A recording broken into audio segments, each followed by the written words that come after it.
What a game last night that was. Look man, as a Celtics fan, it was a tough pill to swallow. But as a basketball fan first, that was an amazing ass game. The history behind LeBron and the Celtics, what both teams were doing leading up to the conference finals, to be decided by a game 7, and how it ended, that was amazing. Just a disclaimer, I know what the title of the video is, but this video is going to cover more topics than just that. It's pretty much an initial reaction video, but just a little bit more thought out. Number 1, fellow Celtics fans, look, let me get on my Tupac shit and say, we ain't meant to survive because it's a setup. And even though you're fed up,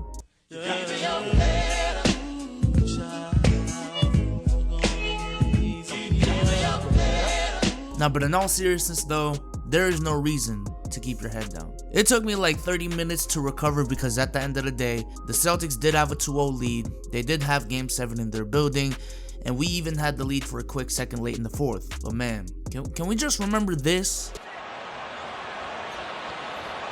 Or what about this? The Celtics, Irving's doctors, Irving have decided here that his season is over. Or this?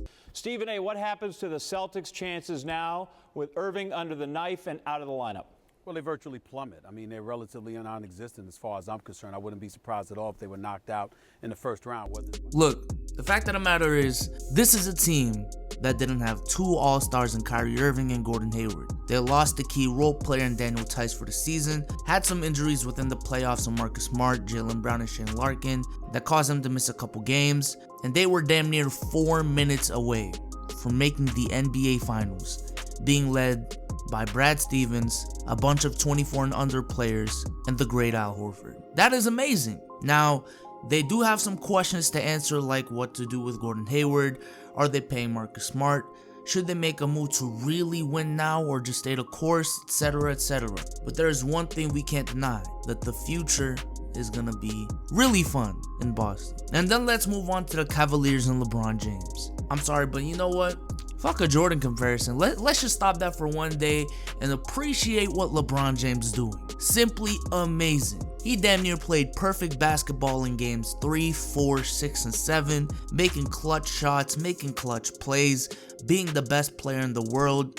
You gotta respect this man. You may have differing opinions on who's better between him and MJ, if he's better than Kareem, if he's better than Kobe, all of that shit, you know what I'm saying? That's a whole different conversation, but you gotta respect it. And I'm gonna keep it a buck. I definitely am tired of seeing LeBron James in the finals. Cook me all y'all want for quote unquote hating, but I've seen the same man represent the same conference for 8 years in a row. And it's really getting annoying.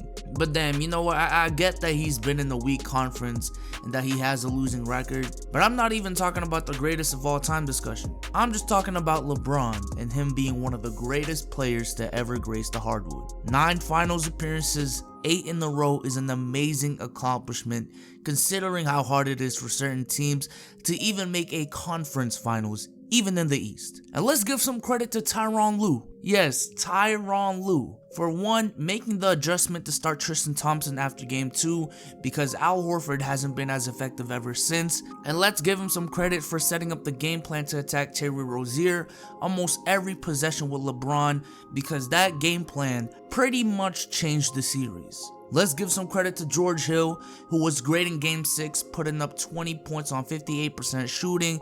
0 of them, I believe, were assisted by LeBron. Let's give some credit to Jeff Green, who stepped up big time in the absence of Kevin Love, putting up 19 points and 8 rebounds and making some timely shots in game 7 on the road in Boston. So now that the Cleveland Cavaliers made it to the finals and the Boston Celtics were 1 win away from being there themselves, many people used this as an opportunity to slander Kyrie Irving and his value. And if you are one of those people, I'm gonna just say it, you're an idiot. To sit up there and say that is basically telling me that you were just pretending to watch basketball for the last month and a half, looked at the scoreboard for all the games and called it a day.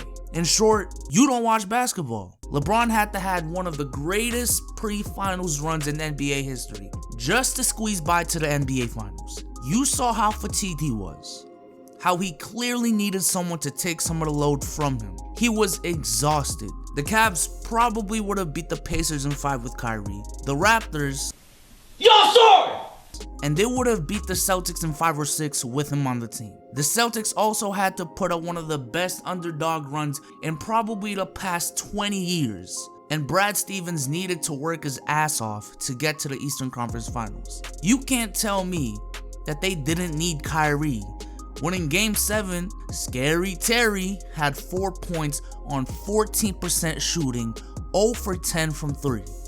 I don't know if it's just me, but maybe a 25 point per game scorer who damn near averaged 50, 40, 90, that guy might have helped them in Game 7. They could have really used that guy on the road when they had so much trouble scoring because of the lack of a go-to scorer that can give you buckets when there's nothing going, which is why they were 1-7 on the road in the playoffs. Maybe they only had one of those guys, right? And for the head asses still saying that they were still 1 game away without him, bro, who cares?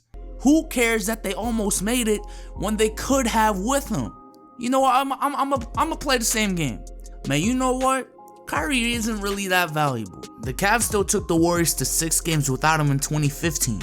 They didn't really need him, to be honest. Now, I get that Matthew Dellavedova had to go to the hospital in that series. They barely made it out alive, but they probably would have won with Kyrie on the team. But hey, man, they don't need him to be successful. They were up 2-1 against him. Man, you know what? Jordan really wasn't that valuable to the Bulls. They were 1 win away from getting to the Eastern Conference Finals without him in 94. Now, albeit in Game 7 against the Knicks, who they beat in 6 last year, they might have needed the greatest scorer in history while Scottie led the team with 20 points on 36% shooting from the field. They might have needed Jordan, but hey, they didn't really need him to be successful. Man, you know what? Chris Paul, he really isn't that valuable to the Rockets. They were 15-9 without him in the regular season. They won 55 last year without him. Now, Eric Gordon was playing reckless basketball in Game 6, turning the ball over 5 times and shooting terrible shots in the second half. And maybe they could have used someone, maybe a point guard who is amazing at controlling the tempo and only averages a turnover and a half this series. Maybe they could have used that guy. But they don't need him to be successful. They might not make it to the NBA Finals without him, but they don't really need him to be successful. You see, the problem is we view value as a subtraction problem instead of an addition problem. And what this does is it takes away from a player's value solely because he's on a great team. Let's just be real with ourselves. Let's just be logical for 1 second.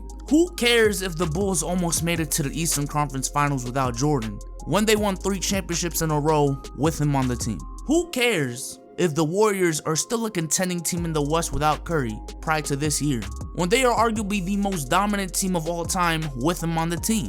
Who cares if the Spurs made the playoffs without Kawhi this year, when they'd be competing for a championship with them on the team? Why does the Celtics making the Eastern Conference Finals and losing in 7 make Kyrie not that valuable, when with him they would have beat the Bucks in 5, they would have swept the Sixers, they would have probably beat the Cavs in 5 or 6 and gone to the finals with them on the team and possibly win the championship? Man, y'all got me heated, man. Follow the Twitch at The Dish Podcast. We're going to be streaming episode 3 tomorrow to recap the 2 Game 7s that just happened. Y'all really got me heated, man. I'm out. Peace. The Suns should definitely take Ayton. Honestly, if I was the Kings, Luka already said he's not fucking playing for y'all, so that's tough. I wouldn't even risk it, honestly. Last year's second pick said he wasn't trying to pay for the Sixers. They said, fuck it, we're you know what? The Celtics didn't want to risk it. We can just finesse the Sixers. Boom. So go ahead. Sack, you low key trade down a little bit. You let Memphis trade up. You finesse them just like What are you going to finesse Memphis for? What do you want from Memphis? Listen. Memphis really wanted it to be top 3 this year. You let them get Luka. Luka said nothing about not. He said nothing about not playing for the Grizzlies. You trade that pick to the Grizzlies. You get that pick, maybe a player, maybe a pick for either next year or the year year after that. Who knows? But you can finesse. If there's one thing I've learned from the Celtics this year is the art of finessing is real, and it's very, very effective.